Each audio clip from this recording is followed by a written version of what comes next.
هو اللہ الخالق، اللہ خالق ہے۔ هو اللہ المالک، اللہ مالک ہے۔ هو اللہ المصور، اللہ مصور ہے، سب کی شکلیں بنانے والا ہے۔ اب یہ جو وہ صفات ہیں وہ مانتے تھے، لیکن اللہ تعالیٰ کی جو صفت ہے نا الہ العالمین کی، اس پہ اختلاف تھا۔ کہتے ہیں جی نہیں، اللہ الہ نہیں ہے، خالق مالک ضرور ہے۔ تو پھر سوال پیدا ہوتا ہے، اللہ تعالیٰ پھر اختیار کلیہ کا مالک تو نہ ہوا، مکمل اختیار اللہ کے پاس تو نہ ہوا؟ خالق ہے، مالک ہے، لیکن الہ نہیں، یعنی چند کام کر سکتا ہے، چند کام نہیں کر سکتا۔ تو یہ تو اللہ تعالیٰ کی کمزوری ظاہر ہو رہی ہے۔ تو اللہ تعالیٰ تو ہر کمزوری سے پاک ہے، وہ تو سبحانہ ہوا ہے، سب سے بلند و بالا ہے۔ اللہ تعالیٰ، تعالیٰ کا معنی ہی سب سے بلند و بالا ہے۔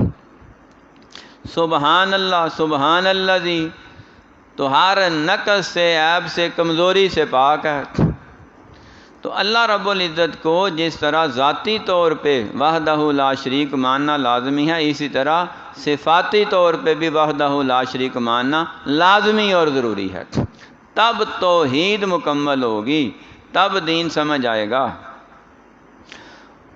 اس دور کے کافروں اور مشرکوں کا عقیدہ یہ تھا، جو اللہ تعالیٰ نے قرآن پاک میں بیان فرمایا، کہ وہ کہتے تھے کہ یہ جو 360 بت بنائے ہیں نا، یہ اللہ تعالیٰ نے ہی ان کو اپنا اسسٹنٹ، نائب اور زمین پہ حکومت کرنے والا، اختیار رکھنے والا، بارشیں برسانے والا، آندھیاں چلانے والا، اولاد دینے والا، بگڑی بنانے والا، ڈبی تارنے والا، تختے الٹنے والا، تختہ دار پہ لٹکانے والا، قبر میں پہنچانے والا، مالدار بنانے والا، غریب نواز، امیر نواز یہ سارا کچھ اللہ نے اختیار ان بتوں کو دے دیے ہیں۔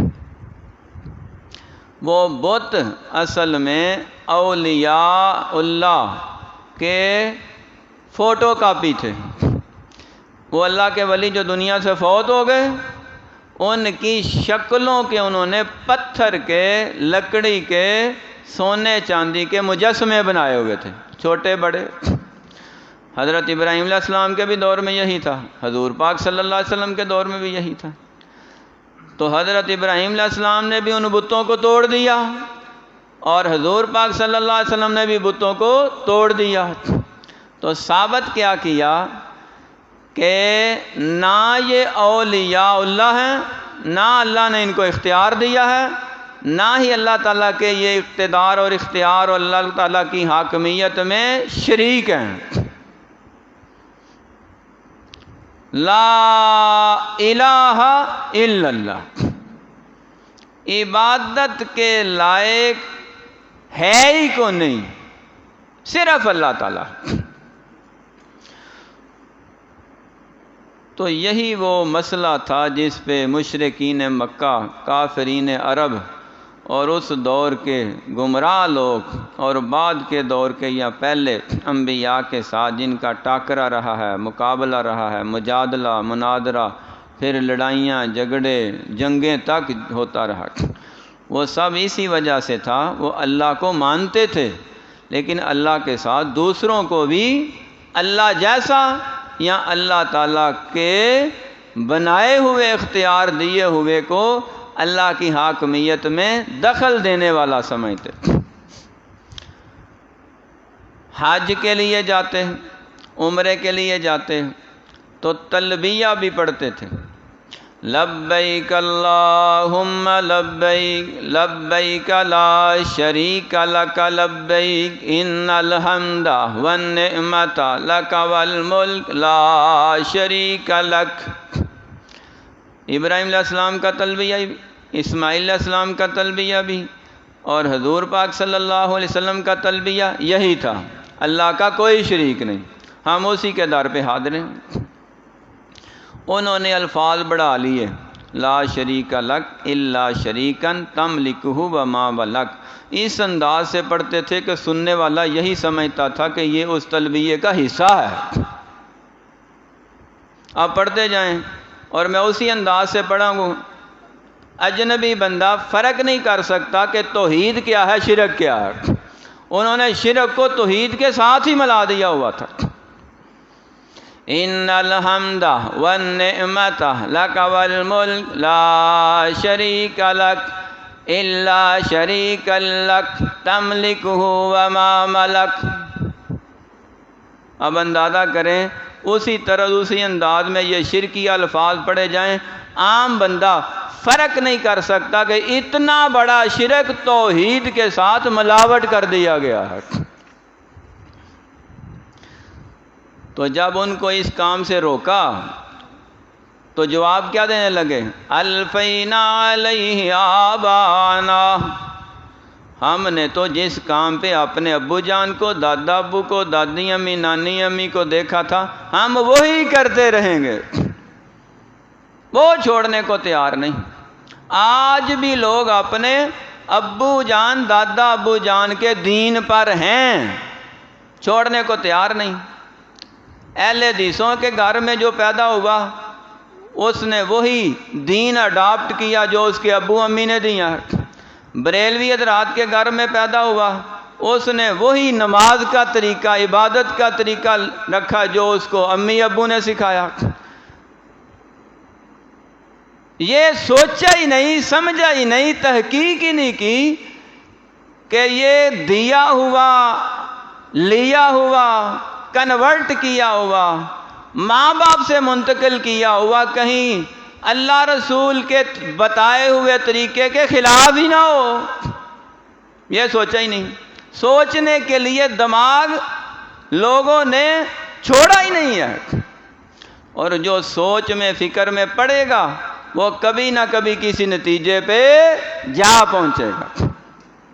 اللہ نے جا بجا فرمایا، افلا تذکرون افلا تتفکرون افلا تاقلون، اے عقل کیوں نہیں کرتے، سمجھتے کیوں نہیں، غور کیوں نہیں کرتے؟ تو جو غور و فکر کرے گا، سمجھے گا، وہ کسی نتیجے پہ پہنچ ہی جائے گا۔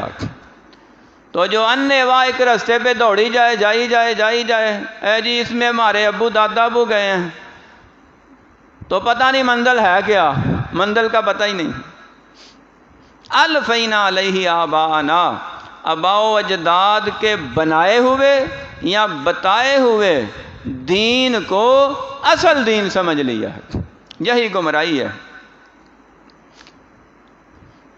اللہ سبحانہ و تعالی نے اس آیت میں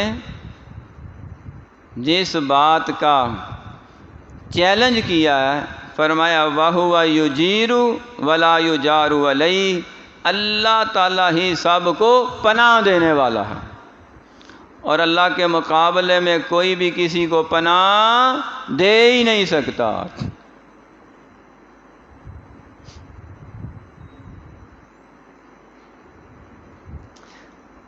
اللہ تعالیٰ جس کو پناہ میں رکھے، اللہ جس کی حفاظت کرے، اس کا کوئی نقصان کر سکتا ہے؟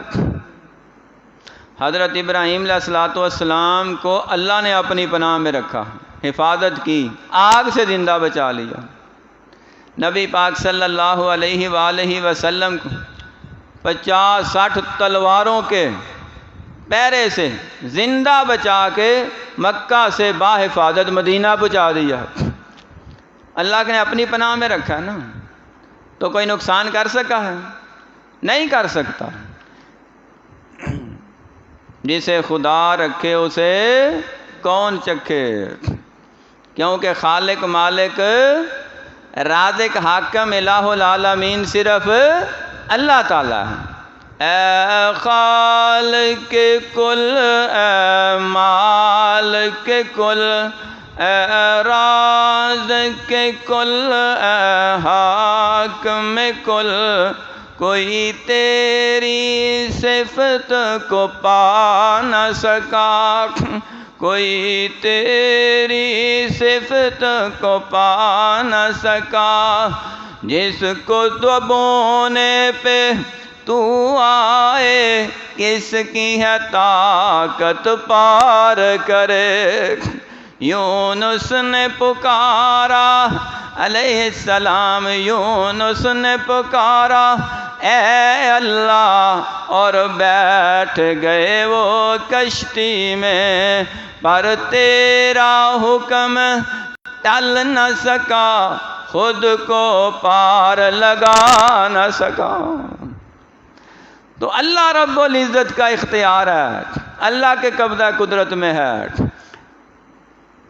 اب کشتی والوں نے تو سمجھا کہ وہ پانی میں غرق ہو گئے ہیں اور ڈوب گئے ہیں، نعوذ باللہ استغفر اللہ، اب واپس نکلیں گے ہی نہیں، لیکن اللہ نے اپنی پناہ میں رکھا۔ کئی دنوں بعد، کم از کم 40 دن راتوں کا ہے، اتنے دن راتوں بعد اللہ نے یونس علیہ السلام کا مچھلی کے پیٹ میں، جس کے پیٹ میں جو بھی جاتا ہے اس کی ہڈیاں بھی ہضم ہو جاتی ہیں، زندہ سلامت بھی رکھا ہے، باحفاظت بھی رکھا ہے، لباس بھی صحیح ہے، جسم بھی صحیح ہے۔ انبیاء کے جسم سلامت رہتے ہیں، وہ تو نبی ہیں، اور جو نبیوں کے غلام ہوتے ہیں اللہ ان کے جسم بھی سلامت رکھتے ہیں، صحیح غلام ہو صحیح۔ محمد کے غلاموں کا کفن بھی میلا نہیں ہوتا، کیونکہ وہ اللہ کی توحید پہ ہوتے ہیں، اللہ کی شریعت پہ ہوتے ہیں، اللہ کے نظام پہ ہوتے ہیں۔ تو اللہ تعالیٰ جس کو پناہ میں لے لے اس کا کوئی کچھ بگاڑ نہیں سکتا۔ خنجر 10 لگن پاویں لکھ لگن، او مردہ نہیں جو ربوں نہ مریا ہو۔ تو اس بات کا وہ اقرار کرتے تھے لیکن مانتے نہیں تھے۔ فرمایا جو اللہ نے فرمایا وہ حق ہے، اور جو مشرک کہتے ہیں وہ نیرا جھوٹ اور کذب ہے۔ اب فیصلہ ہمارے سامنے ہے کہ ہم سچ کا ساتھ دیں یا جھوٹ کا ساتھ دیں۔ تو ہم انشاءاللہ مرتے دم تک سچ کا ساتھ دیتے رہیں گے۔ قُلْ مَنْ بِيَدِهِ مَلَكُوتُ كُلِّ شَيْءٍ، فرما دیجئے کس کے ہاتھ میں ہے بادشاہت ہر چیز کی، وَهُوَ يُجِيرُ وَلَا يُجَارُ عَلَيْهِ، اور وہی پناہ دینے والا ہے اور نہیں کوئی پناہ دے سکتا اس کے مقابلے میں۔ ان کنتم تعلمون، اگر ہو تم جانتے، سیکون